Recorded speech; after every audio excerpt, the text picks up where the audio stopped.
This lesson will focus on goal and strategy development. This forms part of Lesson 9 on nutrition coaching. I would strongly recommend that you read through the Lesson 9 manual prior to watching this video. This video is primarily focused on the application of goals and strategies. Let's begin first by looking at applied goal setting. Once we have analysed the food diary and we have some key information and some priorities to target, we then need to set appropriate goals that are linked to those nutritional analyses. So let's look through the 9 steps of the goal setting process. First and foremost, as we've just mentioned, we need to analyze and consult with the client. This will help to identify some behavior change items, some priorities that need to be addressed in relation to dietary consumption. We then share that evidence with the client, showing them their food diary and helping to interpret that food diary information for the benefit of the client.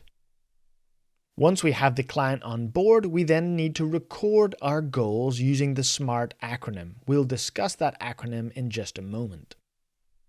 We then agree and focus the priorities for the client to ensure that they know what action steps need to be taken as they move forward in their dietary change behaviors. We will also need to assess and determine the willingness of the client to apply and make the changes that are necessary. We will then decide the specific and the measurable components of those goals. Without something specific and a way to measure it, there is no way to determine whether the goal has been achieved or not. Once that is in place, we set a realistic time frame and how soon or long it will take to achieve the goal. We then confirm the goals with the client, ensuring that they are agreeable with the client and that they are relevant to the outcome that we're striving to achieve. Let's work through a couple of examples of exactly this process. We'll start by clarifying the elements of the SMART acronym. SMART stands for specific, measurable, achievable, relevant, and time-bound. This is a commonly used acronym in many parts of the self-help and self-development world. For nutrition, it is also important to set SMART goals. For a goal to be specific, we must choose a distinct nutrition target. That could be a specific micronutrient, a specific protein target. That could relate to specific habits such as vegetable consumption. Whatever it is, the target should be selected based on the food analysis diary.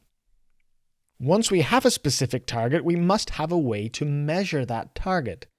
There must be a value, a numerical amount that we can track what they're currently doing plus what they will do in future as they begin to change their behavior. If we cannot measure the goal, it is almost impossible to show change. We must be able to show the client that they are changing so that they feel that they are succeeding. The T stands for time-bound. We must determine the time frame that we are going to allow for the achievement of the goal. So when we set the S, M, and T of the goal, only then will we look to whether the goal is achievable and relevant. So the achievable component simply means, is the goal possible?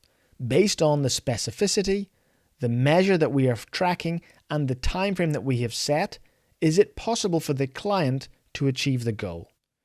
If both the nutrition coach and the client agree the goal is possible, then we can move forward. Lastly, we must also check the relevance of the goal. Does the goal that has been set actually apply to the outcome we're trying to achieve?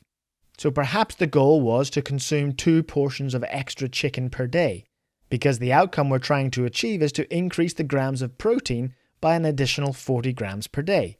In that example, the consumption of 2 portions of chicken will lead to the outcome. So it's important we double check that the goal is relevant to the outcome. So here's some examples. Let's say our first goal is to do with water intake. Well, the S is to increase daily water consumption. That's the specific element that we're targeting. This is because the client has a lack of water in their daily habits.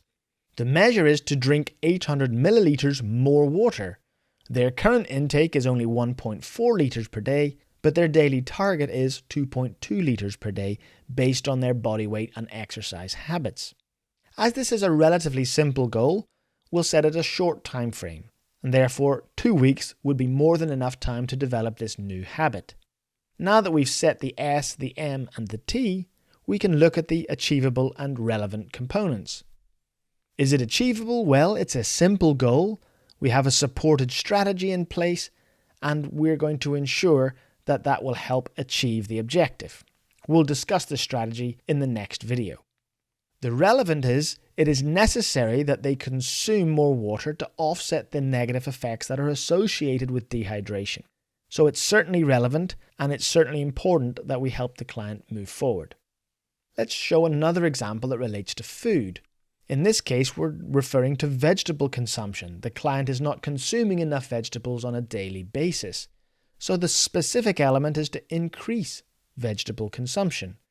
The measure is we need them to eat 2 more servings per day of vegetables. This is due to their current intake averaging only 1 portion of vegetables per day, but the target is 3 servings per day. This might seem like a relatively simple goal, but actually it requires quite a lot of change on the part of the client. So the time frame that we are setting is longer, allowing up to 6 weeks for the client to consistently achieve this. We want to see 3 servings of vegetables per day for at least 1 to 2 weeks before we are going to say that the goal has been achieved. Is the goal achievable? Well, it's certainly more difficult than the other goal on water. It would require changes to their shopping habits, to their food preparation, and perhaps to their dietary preferences.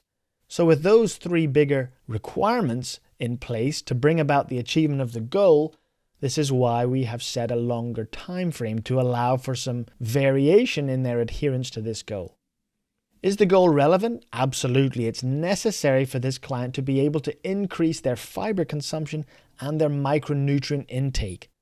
Vegetables are a great source of many micronutrients, and by eating 3 servings of vegetables per day, we're going to see a higher micronutrient intake in our diet diary analysis. So that's 2 great examples of how to set goals that are clear and understandable for both the coach and the client.